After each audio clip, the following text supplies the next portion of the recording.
नमस्कार दोस्तों। अगर आपके कार्यालय में किसी कार्मिक का प्रोबेशन कंप्लीट हो चुका है तो सर्वप्रथम आपको जो है वो आईएफएमएस पोर्टल पर उनकी जो सर्विस डिटेल है वो अपडेट करनी अति आवश्यक होती है। तो आज की वीडियो में हम बात करने वाले हैं कि आईएफएमएस पोर्टल पर किसी कार्मिक की सर्विस डिटेल कैसे अपडेट करें। तो इसके लिए सबसे पहले हमें आईएफएमएस पोर्टल पे आ जाना है।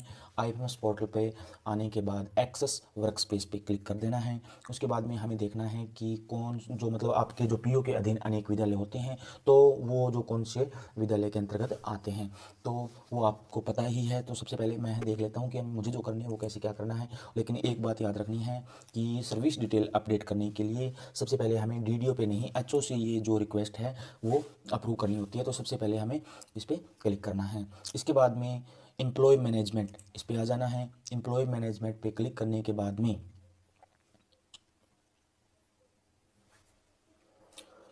इस तरह का इंटरफेस खुलता है। तो हमें क्या करना है, एम्प्लॉय मैनेजमेंट इस पर क्लिक करना होता है। एम्प्लॉय मैनेजमेंट में क्लिक करने के पश्चात हमें एक ऑप्शन दिखेगा एम्प्लॉय मॉडिफिकेशन का। एम्प्लॉय मॉडिफिकेशन पे क्लिक करते हैं तो हमें सर्विस डिटेल अपडेट करनी है, इसलिए सर्विस डिटेल पे क्लिक करते हैं। इसके बाद में हमें जो एम्प्लॉय है उनको सर्च कर सकते हैं। आल में, नेम में, एम्प्लॉय आईडी के थ्रू जो भी आपके पास जो आपको जो सरल लगे उस पर क्लिक करके हम उसको सर्च कर सकते हैं। जैसे मुझे हमारे विद्यालय का जो कोई कार्मिक है उसको उसकी जो सर्विस डिटेल अपडेट करनी है तो मैं आपको उसका नाम यहाँ से सर्च करके देख लेते हैं। कार्मिक खोजने के बाद इस तरह जैसे एम्प्लॉय सर्विस डिटेल ये ऑप्शन आ जाता है।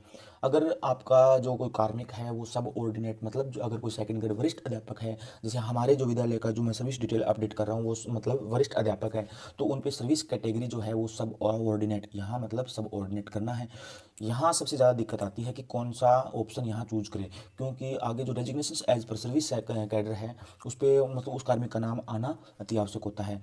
तो यहाँ हमें सबसे पहले एजुकेशन जो है वो सर्च करना है, EDU। इस तरह से इतने ऑप्शन आते हैं। अगर कोई वरिष्ठ अध्यापक हैं तो ये जो बीच वाला जो है द राजस्थान एजुकेशनल सब ऑर्डिनेट सर्विस इस पर क्लिक हमें करना है। तो सीनियर टीचर होगा तो अपने आप सीनियर टीचर यहाँ पे दिखाई दे देगा। इसके बाद में सर्विस स्टेटस जो है जो आपको देख लेना है। अगर कोई कार्मिक बेनिफिट बिफोर 1/1/2004 यानी 2004 से पहले का है तो ये क्लिक इस पर क्लिक करना है। फ्रॉम 1/1/2004 से लेकर 31/3/2022 तक के बीच में है तो इसमें क्लिक करना है। अगर कोई कार्मिक ने कार्यग्रहण जो उसकी जो कार्यग्रहण तिथि है 1/4/2022 के बाद की है तो इस पर क्लिक करना है। इसके बाद में ये देख लेना है कि गजेटेड है कि नहीं है, वो अपने आप आ जाता है इसमें। एक्चुअल पोस्ट इन करंट ऑफिस यानी हकीकत में जो कार्मिक जो आप उसकी जो सर्विस डिटेल अपडेट कर रहे हैं उनकी जो हकीकत में जो पोस्ट क्या है इस आपके कार्यालय में उसको आप सर्च कर लेंगे तो अपने आप इसमें आ जाएगा। जैसे मैं जो सर्विस डिटेल अपडेट कर रहा हूँ वो सीनियर टीचर की है तो अपने आप इसमें शो हो जाता है। सर्विस कोटा आपको देख लेने हैं, डिवोर्स्ड है, एक्स सर्विसमैन है, फिजिकल हैंडीकैप्ड है, प्लेयर है, विडो है, जो भी है। जैसे मैं किसी कार्मिक की अगर यहाँ पे जो कर रहा हूँ अपडेट कर रहा हूँ तो वो NA है। Appointment order name number sorry appointment order number लिखने हैं यहाँ पे, मतलब कौन से अपॉइंटमेंट ऑर्डर नंबर लिखने हैं। जो कंप्लीट होने के बाद जो ऑर्डर आया है संयुक्त निदेशालय से आया होगा उसके ऑर्डर नंबर लिखने हैं। मतलब यहाँ जो उस ऑर्डर के राज का जो नंबर है वो यहाँ पे लिखने हैं। जैसे मैं लिख देता हूँ, जैसे मैंने यहाँ पे जो ऑर्डर नंबर है वो यहाँ लिख दिए हैं। इसके बाद में अपॉइंटमेंट ऑर्डर डेट, यहाँ पे जो भी अपॉइंटमेंट की ऑर्डर डेट है वो लिख देनी है। जॉइनिंग डेट यहाँ आ जाएगी। Date of present DDO designation यानी इस जो प्रेजेंट डीडीओ के पास जितने दिनों से यानी जिस डेट से जो आपका जो कार्मिक है वो यहाँ पे जो कार्य कर रहा है वो डेट यहाँ पे लिखनी है। पेरेंट्स डिपार्टमेंट यहाँ पे अभी कोई ऑप्शन नहीं आ रहा है। इसके बाद में करंट डिपार्टमेंट, ये जो अपने आप जो सब चीज़ें हैं वो अपने आप फिलिंग की हुई मिल जाएगी। इसके बाद में डेट ऑफ ज्वाइनिंग प्रेजेंटेटिव अपने आप आ गई।